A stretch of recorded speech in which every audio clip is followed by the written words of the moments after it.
News, and with me now is Jamie Angus, Controller of BBC News Output and Commissioning. I'm not sure about you, but I felt a bit teary, rather emotional watching that. Yeah. So proud. Yes, absolutely. It's a very proud day. And I think for those of us who worked in this particular mine for a really long time, we're really proud of what we've achieved.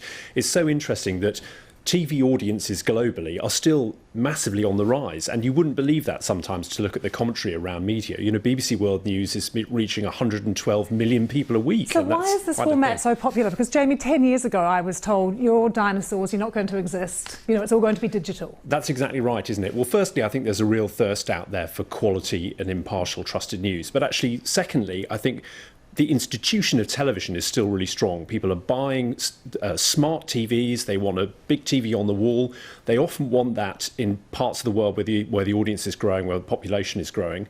They want those TVs to watch sport and prime entertainment. But when they get the television, they use it to watch linear news channels. So that's really interesting, isn't it? Young people as well, because that's always a challenge for us, how we reach younger viewers. That's right. And I think the two worlds, the digital news world and the television news world, will continue to go alongside each other for many years to come, because of course in many parts of the world where our audience is growing really quickly on this TV channel, you know, data connectivity isn't quite so great. People don't have so much access to smartphones.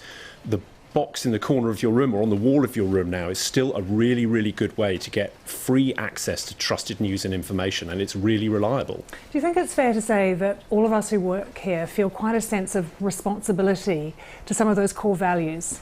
Trust, impartiality, truth, at a time when the world is awash with disinformation? I think that's right, and COVID has partly brought this to bear in a big way. You know, we really want to be at the forefront of fighting against disinformation around COVID treatments, just as we do about bringing the stories of democracy struggles in Myanmar or, you know, in Hong Kong and China. You know, there's a reason why the Chinese government, the Iranian government, these are the very few governments left in the world that actively block BBC World News. It's because the impact of what we do really matters on populations. When you travel around the world, what do people say to you about the channel? How important is it to some people? They say, can I be on Hard Talk? They say, what's Stephen Sacker like? I want to be grilled by Stephen. No, I mean, people, you know, the brand of the BBC News carries us an awfully long way.